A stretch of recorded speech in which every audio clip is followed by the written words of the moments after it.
माननीय अध्यक्षा महोदय, आज मैं सदन को एक कहानी सुनाना चाहता हूं। कहानी का शीर्षक है चौथी पास राजा।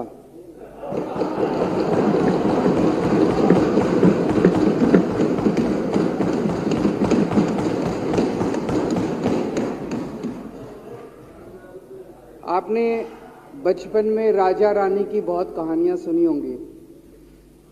मेरी कहानी में रानी नहीं है,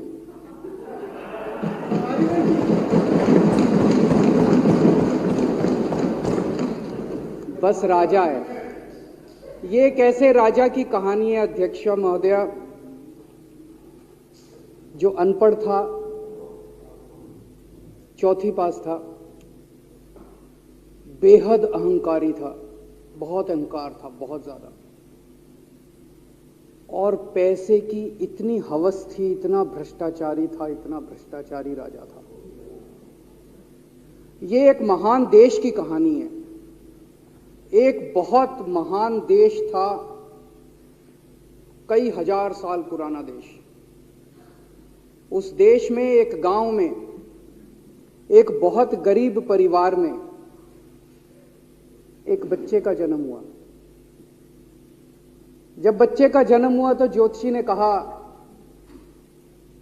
गांव में ज्योतिषी होते हैं, आते हैं, वो पत्री बनाते हैं। ज्योतिषी ने कहा, माई तेरा लड़का बड़ा होके बहुत बड़ा सम्राट बनेगा। माई को यकीन नहीं हुआ, मेरा इतने गरीब हूं मैं, कहां से मेरा बेटा सम्राट बनेगा। तो उसने कहा, नहीं, तेरे बेटे के ग्रह बताते हैं तेरा बेटा बहुत बड़ा सम्राट बनेगा।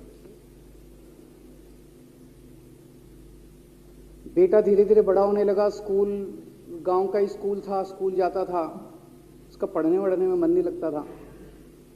तो चौथी के बाद उसने किसी तरह से चौथी करी, चौथी के बाद उसने स्कूल छोड़ दिया। गांव के पास एक रेलवे स्टेशन था।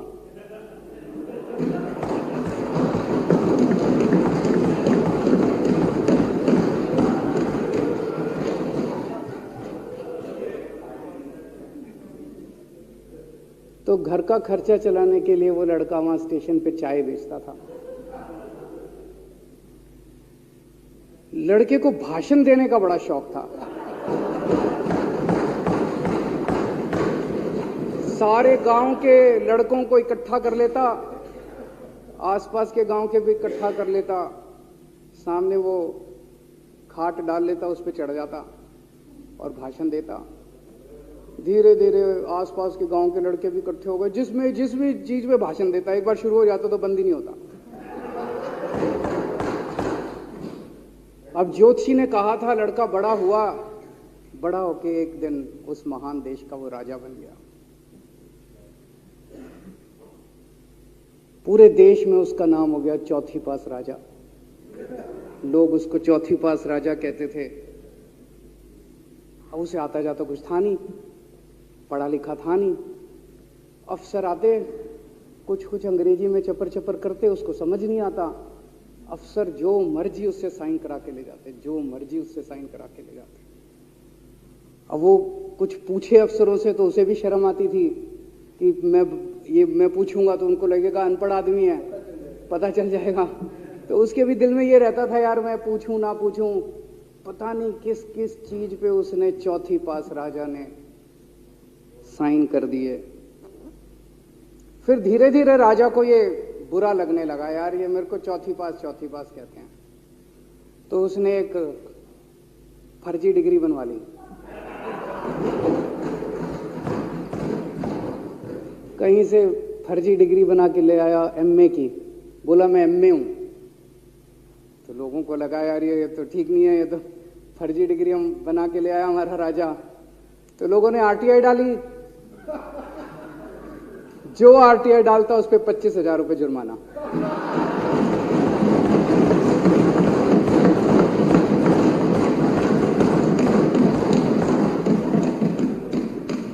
आपके नेता की बात नहीं कर रहा। आप लोग भी हंस सकते हो।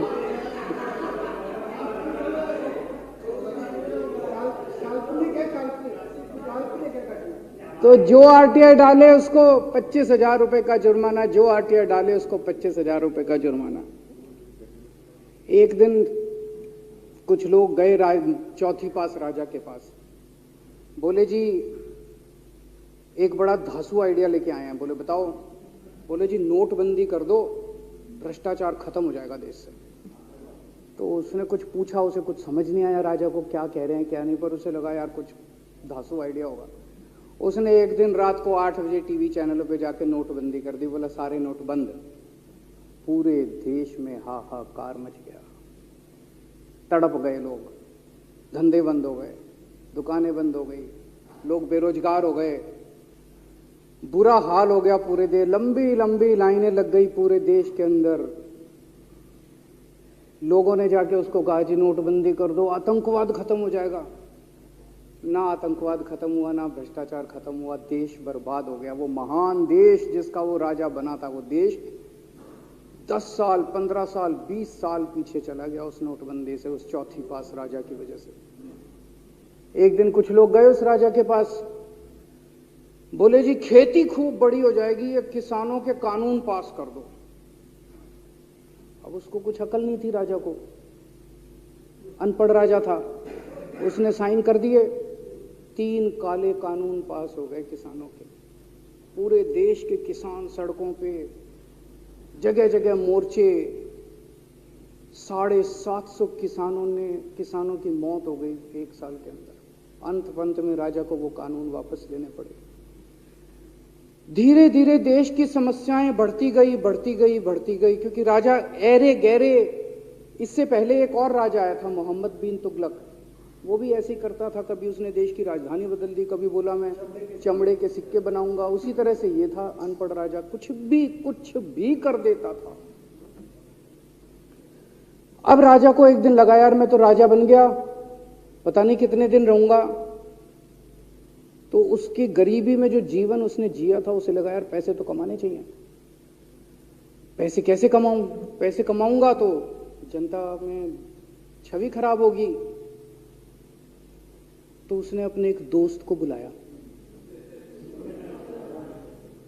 और उस दोस्त को बोला कि ऐसा करते हैं कि मैं तो राजा हूं, सारे सरकारी ठेके तेरे को दिलाऊंगा, सारी कंपनियां तेरे को दिलाऊंगा, सरकारी पैसा तेरे को दिलाऊंगा, नाम तेरा पैसा मेरा। तेरे को पूरे उस पे 10% कमीशन तेरे को मिलेगा, सारा पैसा मेरा। दोस्त मान गया। दोस्त को क्या था, फ्री में पैसा मिल रहा था, दोस्त मान गया। उसके बाद दोनों ने मिलके जो देश को लूटा।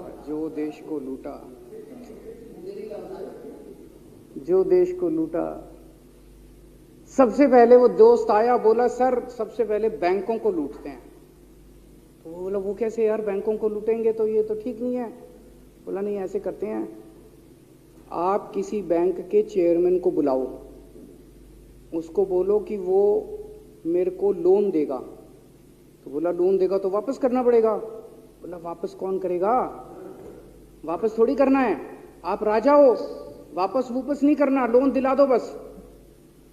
तो राजा ने एक बैंक के चेयरमैन को बुलाया, बोला इसको लोन दे। तो वो चेयरमैन की सिट्टी पिट्टी गुम हो गई, यार मैं तो मर जाऊंगा, फंस जाऊंगा, वो भाग गया।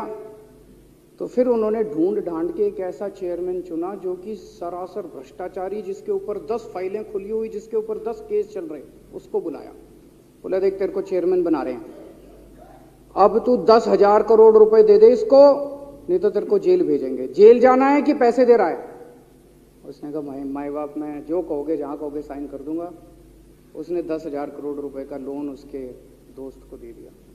ऐसे करते करते 1,00,000 2,00,000 करोड़ रुपए इन्होंने बैंकों से लूट लिए। राजा ने, चौथी पास राजा ने और उसके दोस्त ने मिलकर 2-2.5 लाख करोड़ रुपए बैंकों से लूट लिए। अब बैंकों से पैसा लूटने के बाद उन्होंने देश को खरीदना चालू किया। सबसे पहले उन्होंने देश के एयरपोर्ट खरीदे, पहले 6 एयरपोर्ट खरीदे, फिर उन्होंने बिजली कंपनियां खरीदी, फिर उन्होंने बिजली के दाम बढ़ा दिए पूरे देश के अंदर, फिर उन्होंने सी पोर्ट खरीदने चालू कर दिए, फिर उन्होंने कोयले खदानें ले ली, फिर इन्होंने पुलिस को भेज के जो लोगों की कंपनियां थी, प्राइवेट लोगों की कंपनियां, यहां बंदूक रख रख के उनकी कंपनियां छीन ली राजा ने और उसके दोस्त ने। हाहाकार मच गया पूरे देश के अंदर। इतनी महंगाई हो गई, इतनी महंगाई हो गई पूरे देश में। पहले गैस 400 रुपए सिलेंडर होती थी, चौथी पास राजा के आने के बाद 1100 रुपए सिलेंडर हो गई। पहले पेट्रोल 71 रुपए होता था, 97 रुपए हो गया। पहले डीजल 57 रुपए होता था, 90 रुपए लीटर हो गया। जब पेट्रोल के दाम बढ़ गए, डीजल के दाम बढ़ गए, तो सारी चीजों के दाम बढ़ गए देश के अंदर। हाहाकार मच गया। सब चीजों पे इसने और इसके दोस्त ने कब्जा। दूध पहले 46 रुपए होता था, 66 रुपए लीटर हो गया। बच्चों को माएं दूध पिलाने लायक नहीं बची, घरों के अंदर छोटे छोटे बच्चों के दूध छीन लिए इसने राजा ने। सरसों का तेल 90 रुपए लीटर होता था, 214 रुपए हो गया। बताओ, धीरे धीरे पूरे देश में हाहाकार मच गया। लोग अब राजा के खिलाफ आवाज उठाने लगे, लोग उसके खिलाफ बोलने लगे। तो राजा ने कह दिया, जो मेरे खिलाफ बोलेगा पकड़ के जेल में डाल दो। एक के बाद एक राजा ने लोगों को पकड़ पकड़ के जेल में डालना शुरू कर दिया। किसी ने राजा का कार्टून बना लिया, उसको भी जेल में डाल दिया। किसी ने राजा का नाम गलत ले दिया, उसको भी जेल में डाल दिया। किसी टीवी चैनल वाले ने राजा के खिलाफ लिख दिया, उसको भी पकड़ के जेल में डाल दिया। किसी जज ने राजा के खिलाफ कोई ऑर्डर कर दिया, उसको भी पकड़ के जेल में डाल दिया। ना जजों को छोड़ा, ना पत्रकारों को छोड़ा, ना मीडिया को छोड़ा, ना व्यापारियों को छोड़ा, ना उद्योगपतियों को, किसी को नहीं छोड़ा। राजा ने पकड़ पकड़ के उसने चौथी पास राजा ने सबको जेल में डालना चालू कर दिया। एक महान देश कहां से कहां पहुंच गया। उसी देश के अंदर एक छोटा सा राज्य था, उस राज्य का एक मुख्यमंत्री था।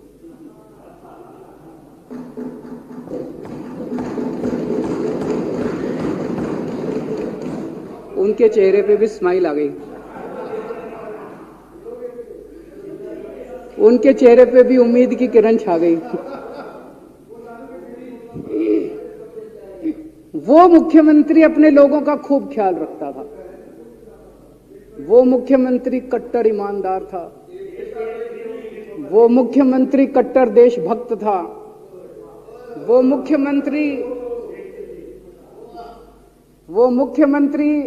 पढ़ा लिखा था।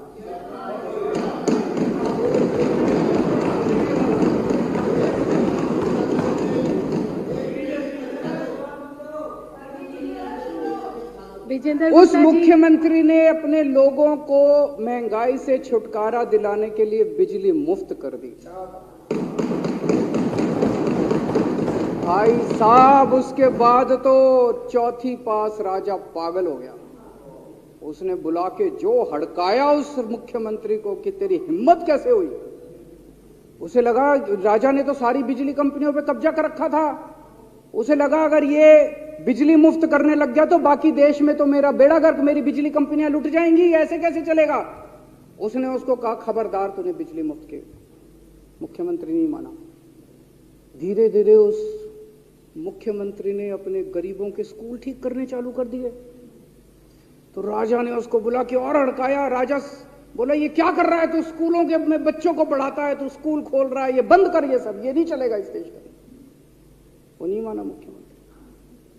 फिर उसने मुख्यमंत्री ने सबके इलाज मुफ्त कर दिया, सबके लिए शानदार मोहल्ला क्लिनिक खोल दिए, इलाज मुफ्त कर दिया। राजा तो बिल्कुल ही पागल हो गया। धीरे धीरे जनता को पता चला कि राजा कैसा है। एक दिन लोगों ने उस राजा को उखाड़ के फेंक दिया।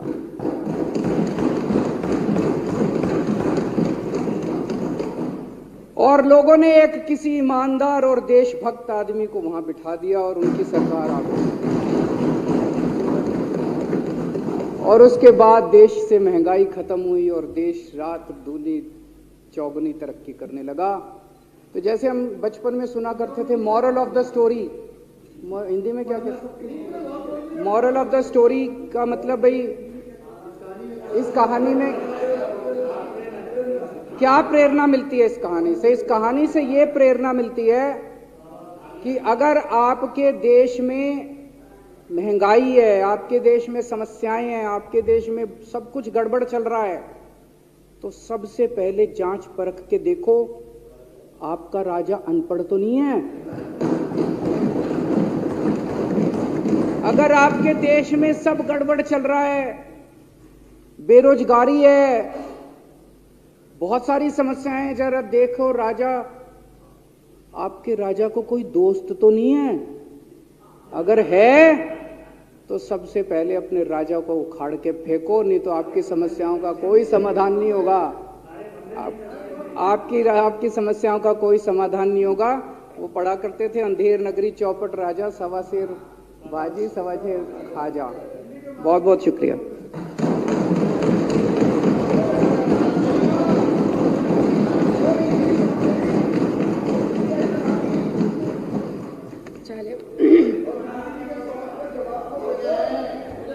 संकल्प पारित करना। अब श्री दिलीप पांडे माननीय मुख्य सचेतक द्वारा प्रस्तुत संकल्प सदन के सामने है। जो इसके पक्ष में है वो हाँ कहे, जो इसके विरोध में है वो ना कहे, जो इसके विरोध में है ना है, जो इसके विरोध में नहीं है वो ना कहे। हाँ पक्ष जीता, हाँ पक्ष जीता, संकल्प स्वीकार हुआ।